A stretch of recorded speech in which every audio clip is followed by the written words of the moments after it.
Alright, this will be my first video for this particular project. What I'm doing is restoring back to usable condition an 88 MyLiner Capri. I know it's not much of a boat, but it's mine, and I needed a winter project, I guess. So that's what I'm going to do. I thought I'd give you a little show around of what the boat looks like in its current condition. It's in the garage. It's currently December 19th. I've actually had the boat for a couple of months now. Actually, even before winter set in, I could have probably taken it out. And it runs and it does a lot of good things, but it needs a new deck. It needs, my guess is, stringers.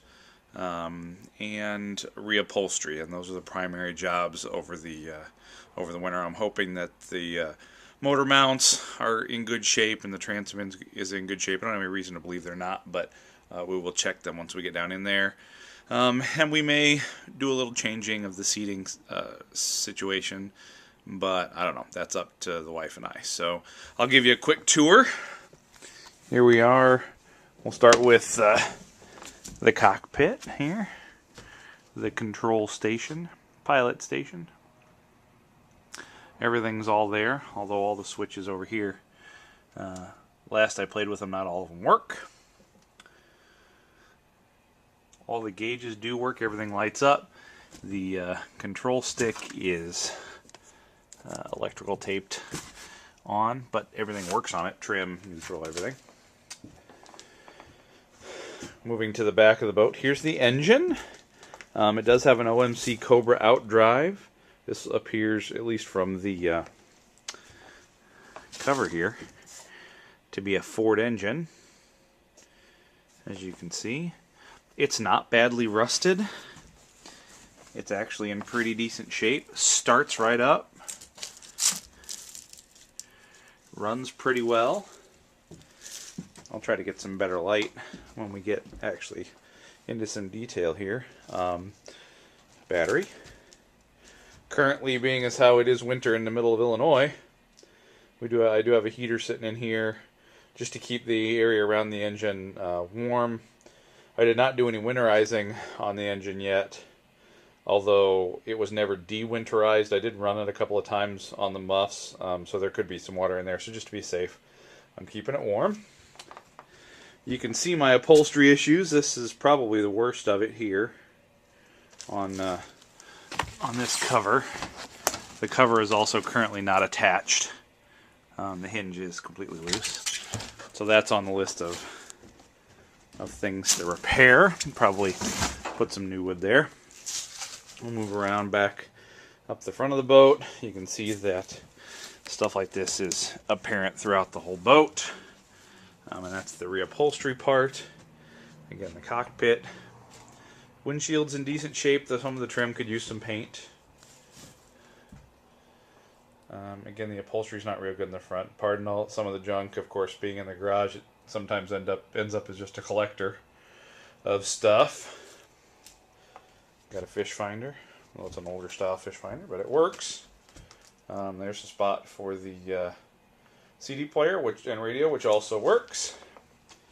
Fire extinguisher holder. There's a fire extinguisher in here, although I'm going to replace it. I don't know how old it is. And again, more damage. The primary, of course, the primary job here is the deck and stringers, and I'll show you exactly why. If you look, I don't know how well you'll be able to see this, but in a spot such as this, I mean, you can see and hear that it's pretty bad. I'll pull up the ski locker here.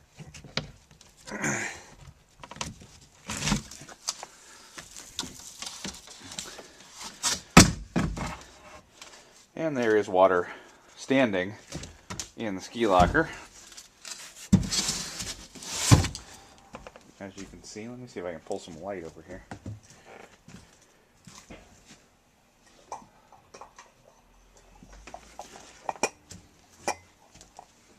Standing water. I know for sure that the bulkhead that is immediately behind the ski locker, as I'm looking at it, so that is immediately back there, is, I can almost push my finger through it. So I know it's rotten. I've poked at some of the stringers on either side.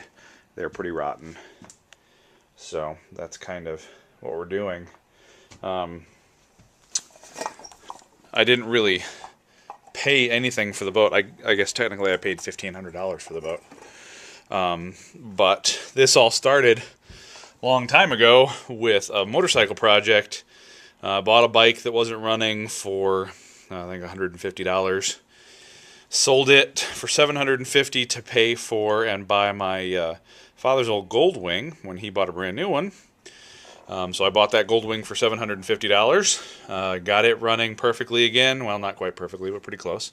And then when I got the hankering for a boat, I realized that I had two bikes because I had bought another Goldwing in the interim.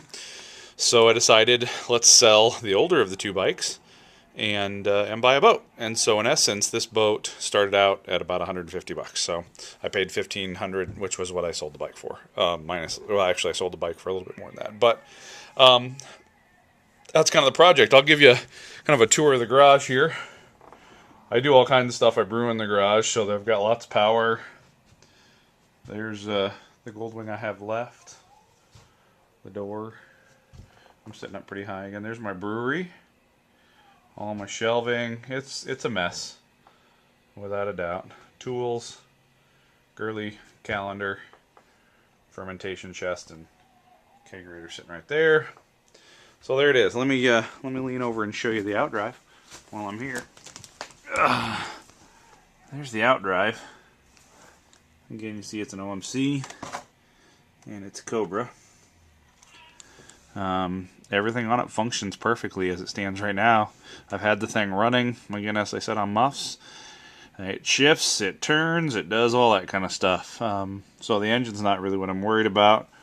I'd have to figure out what to do with this gas cap, but that's kind of my project. And I'm going to try to do sort of a video blog as well as maintain a thread on iBoats. I've gotten lots of good advice and never even owned a boat there. Or gotten lots of good advice there, but never even owned a boat. So I think, if I can help out the community by, by detailing what I've done, maybe it'll help someone else again get started on a project similar to this. Maybe they'll be smarter and not buy such a piece of crap boat. But we'll see. I also hear my 8-month-old screaming on the monitor. He might be waking up. So I'm gonna go ahead and stop for now. I might rip up some carpet and stuff today. I don't know, but I'll update you when I got something to update you with. Thanks. Bye.